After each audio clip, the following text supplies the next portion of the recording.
Hello everyone, welcome back to the channel. Last lecture में हमने dedicated SSC JEE और ESC के PYQ किए थे। बहुत अच्छे क्वेश्चंस किए थे।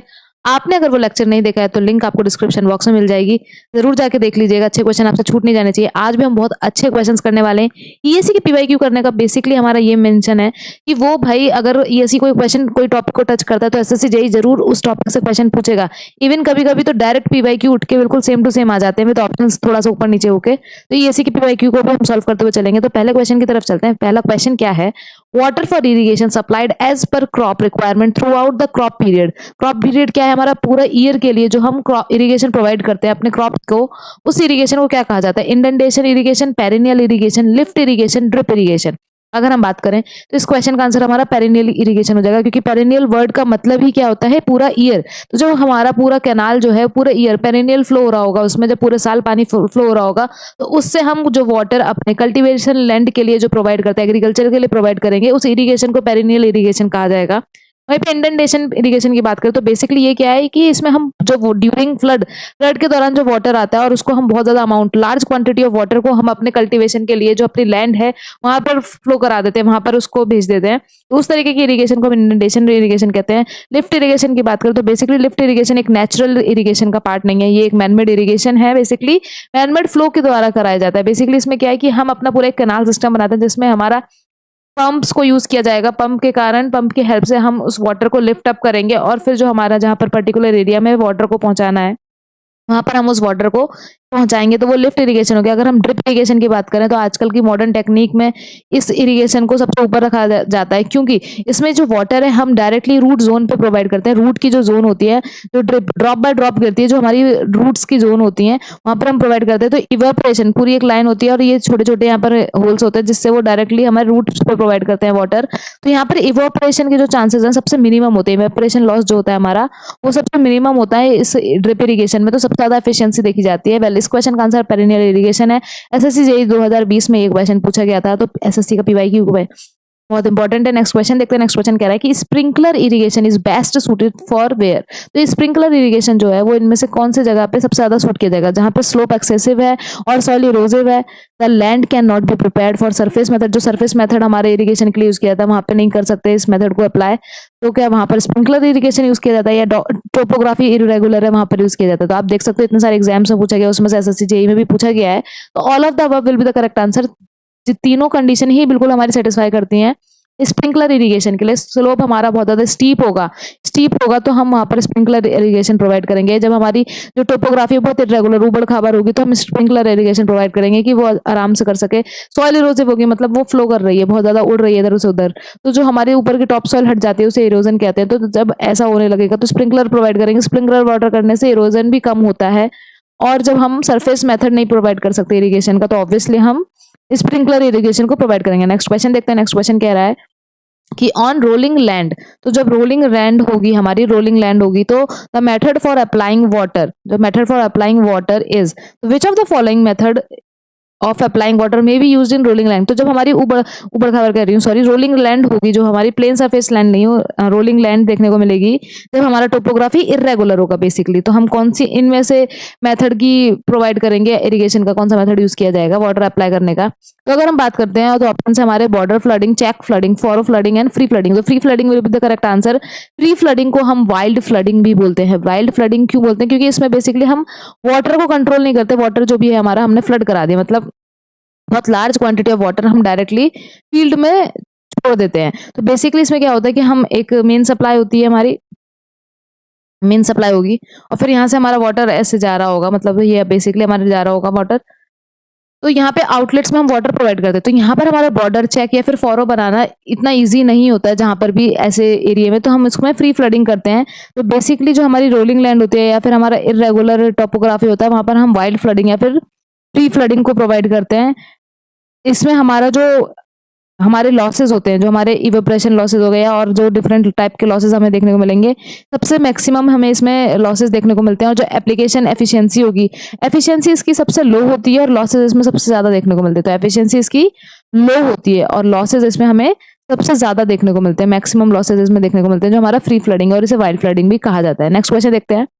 नेक्स्ट क्वेश्चन है कि which type of irrigation is practised when the water supplies to at too low level to run by gravitation of the land.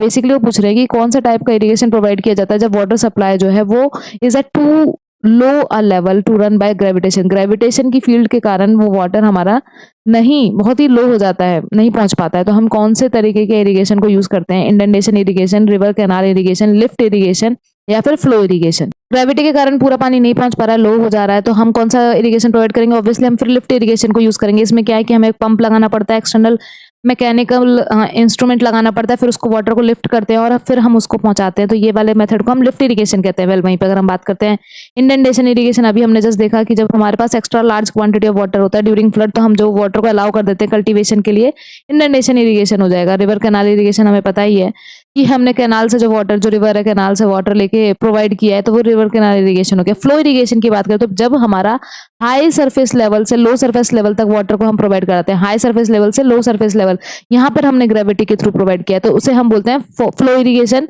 और जहां पर ग्रेविटी के कारण ऐसे वाटर नहीं पहुंच पाता, वहां पर कौन सा करते हैं हम? Lift irrigation. एसएससी जेईई 2020 में एक क्वेश्चन पूछा गया है, तो lift irrigation will be the correct answer of this question. Next question देखते हैं। नेक्स्ट क्वेश्चन कह रहा है irrigation canal are generally aligned along the contour line. तो इरिगेशन कैनाल जो होते हैं वो किसके अलाइन होते हैं, किसके अलोंग अलाइन होते हैं? क्या वो कंटूर लाइन के अलोंग अलाइन है, या फिर वो हमारे वाटर शेड के अलोंग है, या फिर स्ट्रेट लाइन है, या फिर वैली लाइन है? आप देख सकते हो इतने सारे एग्जाम्स में पूछा गया है, एसएससी जेईई में भी ये क्वेश्चन पूछा गया है। तो जनरली जो इरिगेशन कैनाल होता है वो बेसिकली हमारे वाटर शेड के अलोंग अलाइन होता है, वाटर शेड के अलोंग अलाइन होता है। तो वाटर शेड जो है हमारे कंटूर लाइन के परपेंडिकुलर होती है। अगर हम वाटर शेड कैनाल की बात करें, कुछ पॉइंट्स देख लेते हैं। तो वाटर शेड, अगर हम वाटर शेड कैनाल की बात करते हैं तो ये बेसिकली परपेंडिकुलर होते हैं हमारे, ये परपेंडिकुलर होते हैं कंटूर जो लाइन होती है हमारी, कंटूर लाइन जो होती है उसके परपेंडिकुलर होते हैं। और हमारा जो irrigation line generally water shade align होते हैं।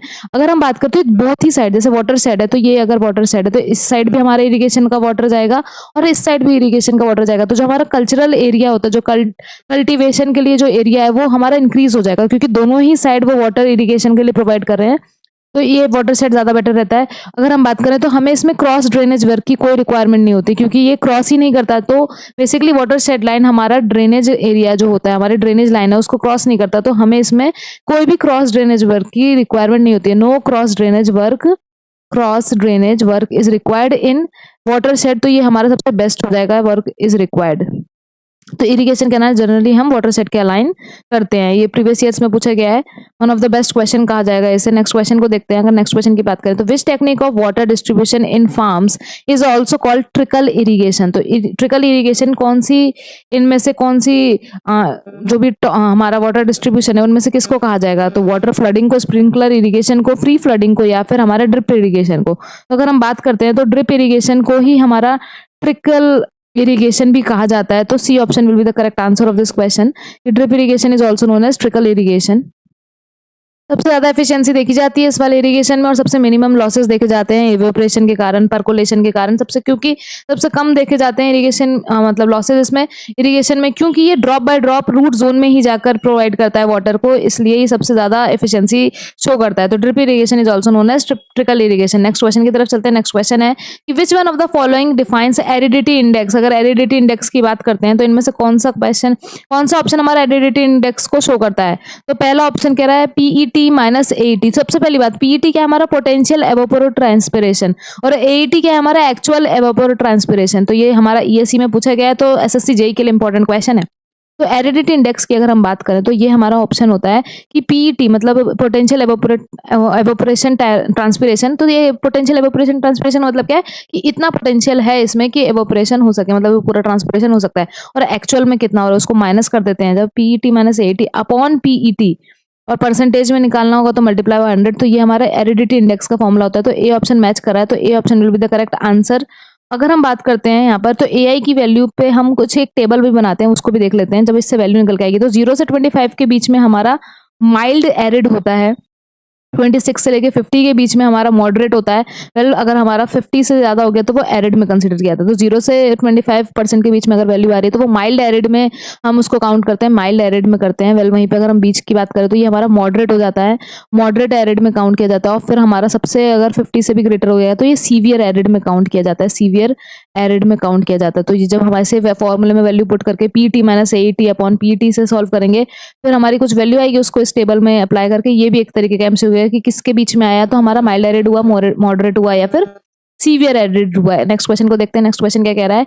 नेक्स्ट क्वेश्चन कह रहा है कि the relative humidity H is a measure of air capacity at its existing temperature to absorb further moisture and is defined by the relation। तो कौन से relation के द्वारा हम इसको डिफाइन करते हैं? तो रिलेटिव ह्यूमिडिटी की अगर हम बात करें तो actual vapour pressure upon saturation vapour pressure into 100 होता है। जैसे यहाँ पर हमने अभी देखा था एरिडिटी इंडेक्स का, तो एक्चुअल 80 था और पोटेंशियल ये था। तो इसी तरीके से यहाँ पर क्या होगा, actual vapour pressure upon saturation vapour pressure आएगा। तो ऊपर हमारा एक्चुअल को अगर हम ई से शो करते हैं और नीचे हमारा सैचुरेशन को ई एस से शो करते हैं। ईएससी 2020 में पूछा गया, one of the important question है ये। तो इनटू 100 करेंगे क्योंकि परसेंटेज में निकालना है। तो actual vapour pressure upon saturation vapour pressure is called relative humidity. Relative humidity का ये फॉर्मुला हो जाएगा। तो कौन सा ऑप्शन सही है? तो ये तो कहीं से भी 2 का तो आएगा नहीं और ऊपर सैचुरेटेड नहीं आएगा, तो ये भी ऑप्शन गलत। तो A option will be the correct answer. E क्या है हमारा? एक्चुअल वेपर प्रेशर जो हो रहा है और टोटल कितना सैचुरेशन वेपर प्रेशर हो सकता है, इसका रेशियो को हम हमारा रिलेटिव ह्यूमिडिटी कहते हैं। नेक्स्ट क्वेश्चन देखते हैं। नेक्स्ट क्वेश्चन की बात करें तो what is the chemical symbol for ice as per UNESCO terminology. तो आइस का सिंबल क्या है? आइस किससे बनता है हमारा? वाटर से। वाटर का फॉर्मूला क्या होता है हमारा?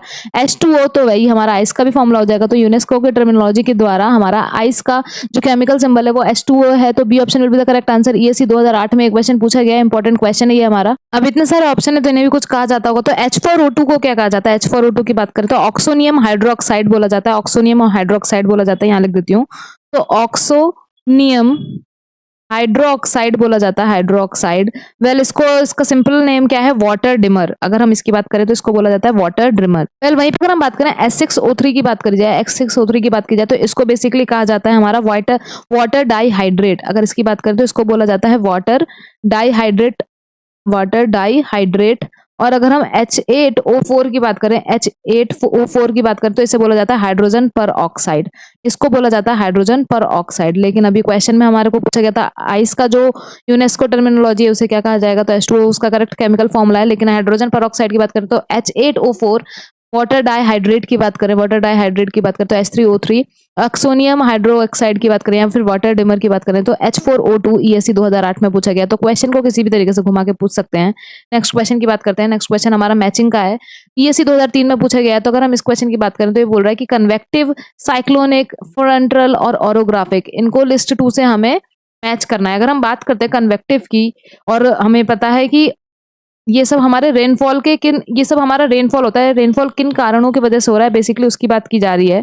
तो कन्वेक्शन की बात करें तो ये किस वजह से अकर होता है? कन्वेक्शन मेथड हमारा थर्मल कन्वेक्शन जो होता है हमारा उसकी वजह से मतलब होता है। जब हमारा बहुत ज्यादा गर्मी हो जाएगी फिर हमारे ऊपर जाएंगे वाटर, हमारा जो वाटर एवोपरेट होके जब क्लाउड्स में होता है, क्लाउड्स में कन्वर्ट होते हैं, फिर उसके बाद वो कूल डाउन होता है और फिर हमारा प्रेसिपिटेशन होता है। तो ये जो हमारी टेम्परेचर के इंक्रीज की वजह से जो होता है, इस वाले मेथड को हम बोलते हैं कन्वेक्शन, कन्वेक्टिव या फिर कन्वेक्शन मेथड। तो अगर इसकी बात करते हैं बेसिकली हमारा टेम्परेचर की वजह से हो रहा है, टेम्परेचर देखने की वजह से हो रहा है। तो हमारा ए का क्या हो जाएगा? 4। ए का 4 होता ही हमारा एक ऑप्शन और ये वाला ऑप्शन तो कैंसिल हो गया, ये वाला ऑप्शन कैंसिल हो गया। अगर हम साइक्लोनिक की बात करें, साइक्लोनिक बेसिकली क्या होता है? जब हमारी मोस्ट एयर हमारी कन्वर्ज होती है लो प्रेशर बेल्ट में, लो प्रेशर बेल्ट में फिर हमारा प्रेशर डिफरेंस देखने को मिलता है। तो प्रेशर के डिफरेंस की वजह से, जैसे कन्वेक्टिव क्या था? टेम्परेचर के डिफरेंस के देखने की वजह से मिला था।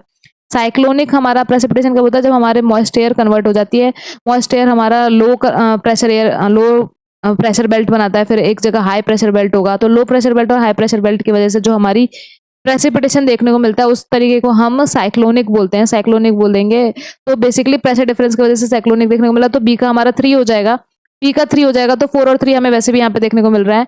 अब अगर हम ओरोग्राफिक की बात करें तो ओरोग्राफिक हमारा माउंटेन्स के बैरियर की वजह से होता है। इसका सबसे अच्छा एग्जांपल हमारा जो मुंबई पुणे वाला एरिया है, वहां पर जो हमारे क्लाउड्स आते हैं वो क्या है, वहां पर हमारा ओरोग्राफिक रेनफॉल देखने को मिलता है कि माउंटेन्स के बैरियर की वजह से ये क्लाउड्स हमारे टकराए और इसी तरफ रेनफॉल हो गई, इस तरफ रेनफॉल नहीं हुई। तो ये जो रेनफॉल हमें देखने को मिलती है माउंटेन के बैरियर की वजह से ओरोग्राफिक, तो लास्ट का हमारा डी का 2 हो गया।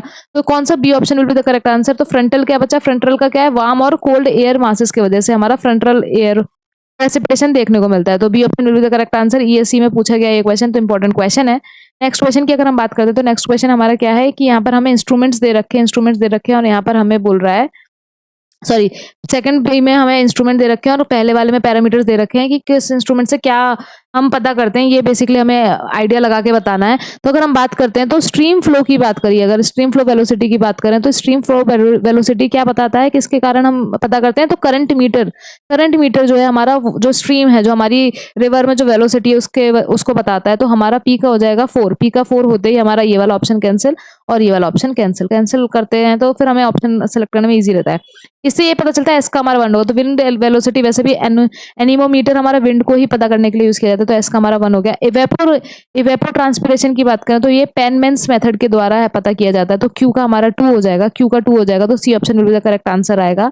इनफिल्ट्रेशन रेट की बात करें तो हॉटन्स मेथड, जो हॉटन इक्वेशन निकल के आती है उसके हेल्प से हम पता करते हैं। तो 4231 मतलब C option will be the correct answer. Next question देखते हैं। नेक्स्ट क्वेश्चन कह रहा है कि what is a rain hyetograph? Rain hyetograph की अगर हम बात करते हैं तो रेन हाइटोग्राफ क्या है बेसिकली, अगर हम बात करें, इतने सारे एग्जाम में पूछा गया है, एसएससी जेई में भी पूछा गया है, आप देख सकते हो 2017 में, 2020 में भी पूछा गया है, ईएससी 2007 में भी पूछा गया, तो इंपॉर्टेंट क्वेश्चन है। रेन हाइटोग्राफ की बात करें तो ये मेजर करता है, क्या मेजर करता है कि graph plotted between rainfall in MM versus time, या फिर bar chart showing rainfall intensity versus time, या फिर ग्राफ को प्लॉट किया जाता है रेनफॉल में या फिर टाइम के वर्सेस में, या फिर बार चार्ट प्लॉट किया जाता है हमारा रेनफॉल इंटेंसिटी और टाइम के वर्सेस में, या फिर ग्राफ हमारा डिस्चार्ज और टाइम के वर्सेस में। तो ये तो हमारा डिस्चार्ज और टाइम के वर्सेस में हम हाइड्रोग्राफ करते हैं, तो ये तो बिल्कुल गलत हो गया। या फिर ग्राफ हमारा एक्यूमुलेटेड प्रेसिपिटेशन और वर्सेस टाइम होता है, तो ये भी गलत है। तो बार चार्ट बेसिकली अगर हम हाइड्रोग्राफ की बात करें तो हमारा बार चार्ट हम फॉर्म करते हैं। एक तरफ हमारा इंटेंसिटी होती है, अगर हम बात करते हैं यहाँ पर, तो इस तरीके का हम हाइटोग्राफ बनाते हैं, जैसे इस तरीके से हम इसको शो करते हैं। तो एक साइड हमारा क्या होगा, एक तरफ हमारा रेनफॉल की इंटेंसिटी होती है और इस वाले एक्सेस पे हमारा टाइम होता है आर में, और यहाँ पर हम शो करते हैं इंटेंसिटी, रेनफॉल की इंटेंसिटी को शो करते हैं। तो बी ऑप्शन हमारा बिल्कुल सही आंसर हो जाएगा। इंटेंसिटी और टाइम के जो टाइम में हम जब जो एक बार चार्ट को फॉर्म करते हैं तो वो हमारा रेन हाइटोग्राफ हो जाएगा। That means B option will be the correct answer of this question. Next question है कि example of non recording rain gauge is, example हमें बताना है नॉन रिकॉर्डिंग रेन गेज का।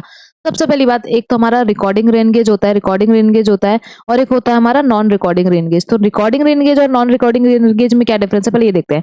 Non recording rain gauge basically बस इतना बताता है कि कितना रेनफॉल हुआ है, ये नहीं बताता कि कब रेनफॉल स्टार्ट हुई, कब रेनफॉल बिगिन हुआ, ये नहीं बताता कब रेनफॉल स्टॉप हुआ, बिगिन स्टॉप कब हुआ, कितने टाइम तक हुआ, कैसे कैसे हुआ, ये सब कुछ भी नहीं बताता।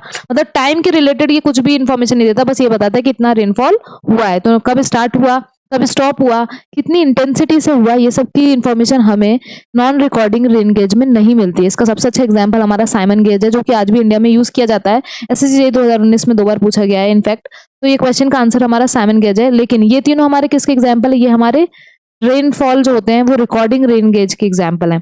अगर हम रिकॉर्डिंग रेन गेज की बात करें तो बेसिकली ये क्या करता है कि ये बताता है कितना प्रेसिपिटेशन, कितना रेनफॉल हुआ, कब स्टार्ट हुआ, जितने भी इसकी हमारी डिसएडवांटेज था कि कब बिगिन हुआ, कब स्टॉप हुआ और कितनी इंटेंसिटी से हुआ, ये सब का इन्फॉर्मेशन हमें रिकॉर्डिंग रेन गेज के थ्रू मिल जाता है। जिसमें क्या हमें पता चलता है कि कब स्टार्ट हुआ, कब खत्म हुआ, और पूरा प्रेसिपिटेशन हम एक टाइम के फंक्शन में रिपोर्ट करते हैं। वेल, इस क्वेश्चन का आंसर हमारा साइमन गेज हो जाएगा। तो D option will be the correct answer of this question. Next question है कि mean precipitation over an area is best obtained from the grouped amount by, SSC 2019 में question पूछा गया है, ईएससी 1995 में भी क्वेश्चन पूछा गया है। वेल, अगर इसकी बात करें तो ये इस तरीके से भी पूछा जा सकता है कि the computation of average precipitation में be most approximately B, so Thiessen polygon method, isohyetal method, arithmetic average method, या फिर वेटेड एवरेज मेथड। मेनली इस क्वेश्चन में बात करें तो क्वेश्चन में 4 ऑप्शन दे रखे हैं और पूछ रहे हैं कि मोस्ट अप्रोक्सीमेट आंसर या फिर मोस्ट एक्यूरेट आंसर कौन सा देगा जब हम प्रेसिपिटेशन का एवरेज निकालेंगे। तो थीसन पॉलीगन मेथड, आइसोहेड्रल मेथड और अरिथमेटिक एवरेज मेथड, ये तीनों ही एवरेज निकालने के मेथड है। वेल अगर हम बात करते हैं तो मोस्ट एक्यूरेट हमारा आइसोहेड्रल मेथड देता है, तो B option will be the correct answer. और लीस्ट एक्यूरेट आंसर हमारा देता है ये अरिथमेटिक एवरेज मेथड। अगर लीस्ट एक्यूरेट की बात करें तो हमारा अरिथमेटिक एवरेज मेथड देगा, और आइसोहेड्रल मेथड हमारा मोस्ट एक्यूरेट या मोस्ट अप्रोक्सीमेटली आंसर दे देगा। तो अब इसमें बेसिकली क्या करते हैं, हमारे कुछ आइसोहाइड्स होते हैं। आइसोहाइड्स क्या होता है, जो मैप पर हम एक लाइन ड्रॉ करते हैं और जो इक्वल रेनफॉल को, मतलब इक्वल रेनफॉल को जो शो कर रहा होता है। तो सपोज हमने इसका नाम दिया P1, इसको हो गया ये P2, ये हो गया हमारा P3। इनके बीच में जो कंसेक्यूटिव हमारे दो सक्सेसिव हमारे आइसोहाइड्स हैं, इनके बीच का एरिया A1 A2 हो गया। तो अगर हमें P एवरेज निकालना है, जो हमें एवरेज निकालना है, तो बेसिकली इसमें क्या करेंगे, P1 प्लस P2 अपॉन 2 करेंगे, इनटू मल्टीप्लाई बाय A1। फिर अगर इसकी बात करें तो एक और हमारा हो जाएगा P2 प्लस P3 अपॉन 2 हो जाएगा, P2 प्लस P3 अपॉन 2, और फिर इसमें हम मल्टीप्लाई कर देंगे A2 का, और नीचे हमारा समीशन आता है, जो भी हमारा जितना भी एरिया है उसका सम हमारा नीचे आता है। तो इस तरीके से हम P एवरेज फाइंड करते हैं आइसोहेड्रल मेथड से, और मोस्ट एक्यूरेट मेथड माना जाता है। नेक्स्ट क्वेश्चन देखते हैं। नेक्स्ट क्वेश्चन कह रहा है, identify the method that is not used for the computation of average rainfall method in a catchment having n number of station. तो जो हमारा नहीं होता है यूज मेथड, वो बताना है कि एवरेज रेनफॉल निकालने के लिए नहीं यूज करते। तो हाइटोग्राफ की अगर बात करें तो पहला ऑप्शन ही करेक्ट आंसर है, 21 में पूछा गया एसएससी जेईई के। तो बेसिकली अगर हम हाइटोग्राफ की बात करें तो बेसिकली हाइटोग्राफ में होता क्या है, हाइटोग्राफ क्या है, ये हमारे ग्राफ है जो कि हम एक्स एक्सेस पे टाइम को शो करते हैं, वाई एक्सेस पे हम रेनफॉल इंटेंसिटी को शो करते हैं। तो इसका कोई भी लेना देना नहीं है हमारे एवरेज रेनफॉल निकालने से। तो रेनफॉल इंटेंसिटी और टाइम वर्सेस के बीच में जो ग्राफ बनता है वो हमारा हाइटोग्राफ होता है। तो Thiessen polygon method, arithmetic average method and isohyetal method, ये तीनों ही हमारे एवरेज रेनफॉल निकालने के लिए यूज किए जाते हैं। पर कौन यूज नहीं किया जाता, हाइटोग्राफ मेथड, जिसमें से आइसोहेड्रल हमारा मोस्ट एक्यूरेट है और अरिथमेटिक मेथड हमारा लीस्ट एक्यूरेट है। नेक्स्ट क्वेश्चन की अगर हम बात करें तो नेक्स्ट क्वेश्चन कह रहा है, the Penman evapotranspiration equation is based on. अगर हम बात करते हैं पेनवेंस इवेपोरेशन ट्रांसपिरेशन इक्वेशन की, तो वो किस मेथड पे बेस्ड है, किस अप्रोच पे बेस्ड है।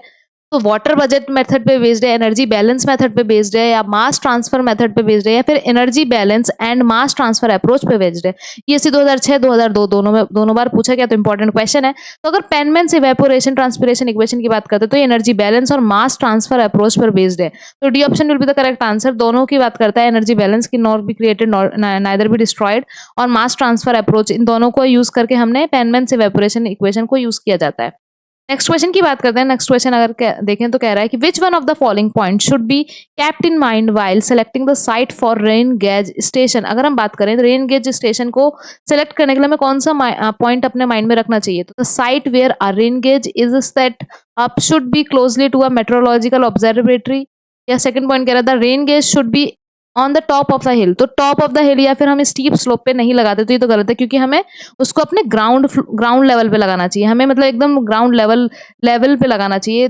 तीसरा पॉइंट कह रहा है, a fence if erected to be protect the rain gauge from the cattle etcetera should be located within the twice of the height of the fence. नहीं, ये पॉइंट गलत है। नेक्स्ट पॉइंट कह रहा है the distance between the rain gauge and the nearest object. हाँ, तो ये देखिए आप क्या कह रहा है कि रेन गेज, हम मान लो यहाँ पर एक नियरेस्ट ऑब्जेक्ट है जो कि 2 मीटर की है, और एक यहाँ पर हमने रेन गेज लगाया है। तो रेन गेज और नियरेस्ट ऑब्जेक्ट के बीच में it should be having the height at least twice the height of the object. तो इन दोनों के बीच में एटलीस्ट 4 मीटर का गैप होना चाहिए।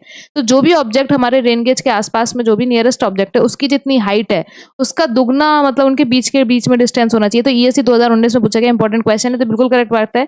तो रेनफॉल एक तो हम कहाँ लगाते हैं, मतलब रेन गेज हम कहाँ लगाएंगे, एक तो जितना भी नियरेस्ट ऑब्जेक्ट है उसकी हाइट के दुगने हाइट पे डिस्टेंस पे लगाते हैं।